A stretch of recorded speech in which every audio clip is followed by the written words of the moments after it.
This time, first, and the elders for your knowledge and for the great wisdom that you have kept over the years, and the young people who are here that will walk that path that we clear for them, and of course the woman where the power is. What I don't hear is this. It's always in my mind when we talk about as Treaty 5 here, self-government. I know that we've been suffering like as women to be recognized. You know, there used to be women were looked at as leaders in the past, and they're respected. And then I think we should put that together, that we should teach our young people now, starting from the leadership and with our communities, because we hear there's so much of missing and murdered women, and this is the concern I have. You know, there's been a concern, and in the past they were well respected, but as Europeans came, we weren't even recognized as human beings. How can they didn't see that we are human beings? We are the ones as women bring people into this world. That Creator put us here as women here, and we bring life into this world, every one of us.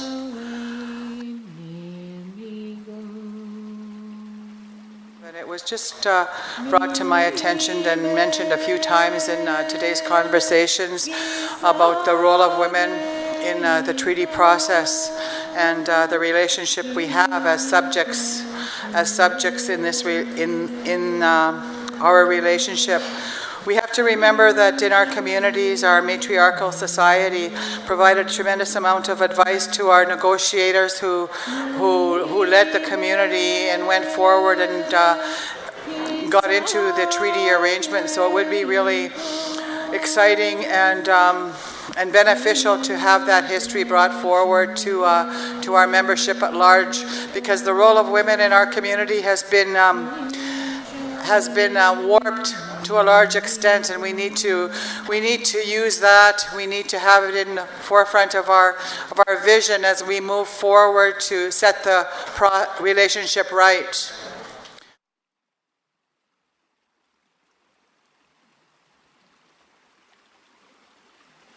I'm from Hollow Water, which is just a little bit north of here, so this is coming home for me as well, and so I look forward to listening to everybody and what they have to say about treaty. And I think when we talk about treaty, we have to remember a couple of things. One is that it was the Anishinaabe people, at least in this territory, that entered treaty, and I know we have Anishinaabeg and Neothak that are all part of Treaty 5, but in this area, for those Anishinaabe that entered into treaty, they came as nations. The treaties didn't make nations, right? We entered into that process as First Nations people, as nations who came with their governments, they came with their culture, with their societies, their way of dealing with not only each other, but with the new people that came to this territory and this land that we call Turtle Island, but others call Canada. And so as nations, this provides us now an opportunity to think in 2019, who are we as a nation that entered into Treaty 5? And we've gone through a lot of changes over the years with things like the Indian Act, things that affected the women in our communities, things that affected the children in our communities, the way we selected our leaders. All of these things were from outside forces onto those nations. And now in 2019, we have to think again of who we are. And what are we going to be? Who is it that we're going to be?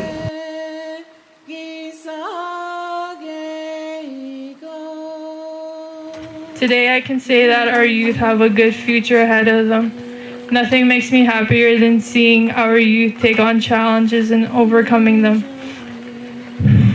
With more of our people being successful is a huge step towards a better environment for our future. I think that having an environment where the kids feel safe growing up is one of the most important parts. We should focus more on the good side of things to move forward. I want to welcome Minister Carol Bennett. And as on behalf of the women, we have the portfolio of the missing Indigenous women and girls, and also the child and family portfolios that we hold.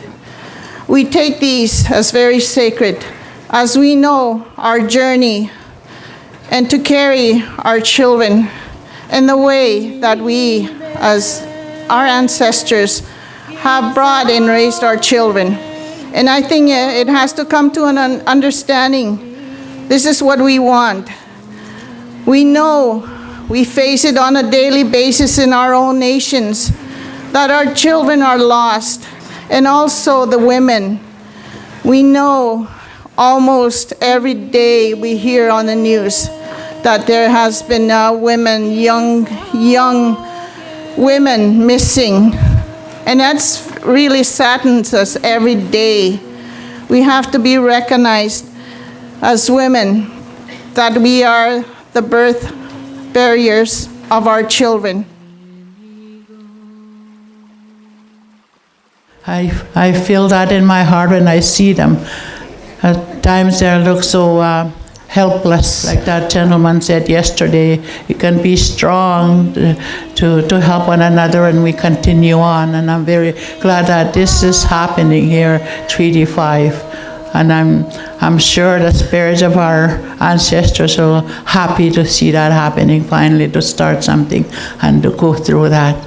Nas commit na ko kami sa wenta ko sino sa may story ganista may chief and council and the elders that are here and the rest of the people. Thank you, especially for our young people. I greet you, Minister Bennett, and I'm happy that you took the time to come and listen to our plea for fairness, our plea to live up to the treaty that was given to us. And in the treaties, we know what was in the treaties, and one of them was education for our children, to educate them the way we want, so that they're proud of who they are, they're proud of their history, no longer to be looked down. One little boy, I was told today, I was asked what the $5 was for, and he said, I guess that's all I'm worth, I guess he said. And that is not true. That $5 is worth a lot. The reason why that $5 was given was to say, yes, we'll share this land with you.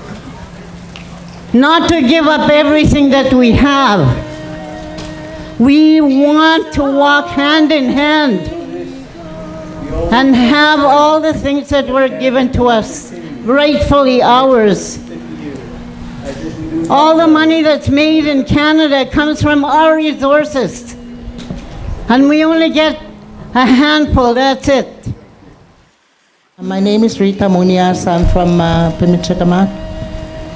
And Treaty 5, I may remind you that in Treaty 5 there are no controlling mechanism of any sort.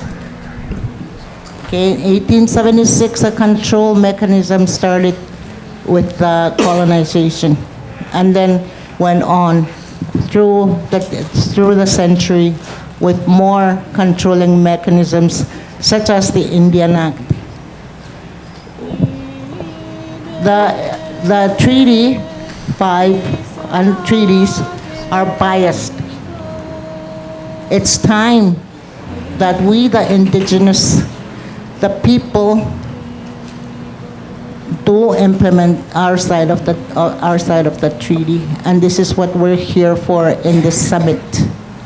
So as a reminder, your controlling mechanisms are not in the treaty, and they should not be used when we do work on our Treaty 5 implementation.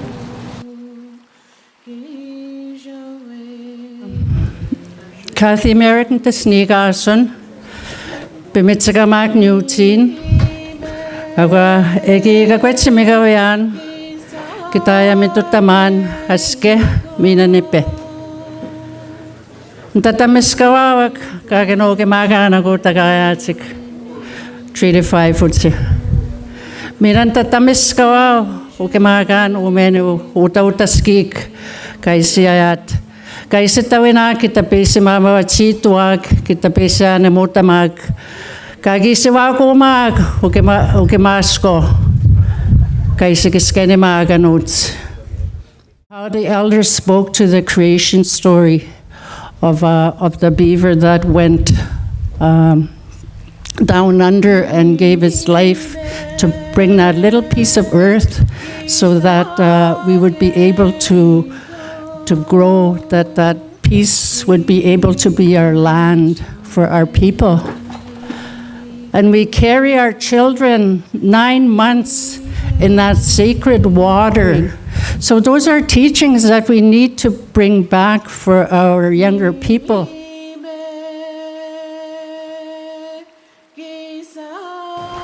So, Chief Vera Mitchell from Poplar River First Nation, I want to say to the Honorable Minister, welcome to our lands. And yesterday it was noted that we are making history by our gathering here. And thank you to Chief Kent and Chief Easter for hosting this. But I think, today I want to make a statement regarding all the work that the government has done on our behalf. I think we forget to acknowledge what has happened in the past few years. We've seen right from the beginning when the inauguration took place, we saw our presence there with the children that assisted in that ceremony. We saw the Inuit throat singer, the Ojibwe drum carrier, all that took place. It was the first time in the history of Canada that we ever saw that, and we have to acknowledge that. And with that said, in our community, our isolated community, it is the first time that the government has actually put a dollar figure to some of the gaps that exist in our programming, such as education, early childhood, housing. And I want to say thank you to the minister and her government for that. That's what I wanted to say. Miigwech. The woman is the foundation on which nations are built. She is the heart of her nation. If that heart is weak, the people are weak. If her heart is strong and her mind is clear, then the nation is strong and knows its purpose. The woman is the center of everything. Art Solomon, Ojibwe Elder.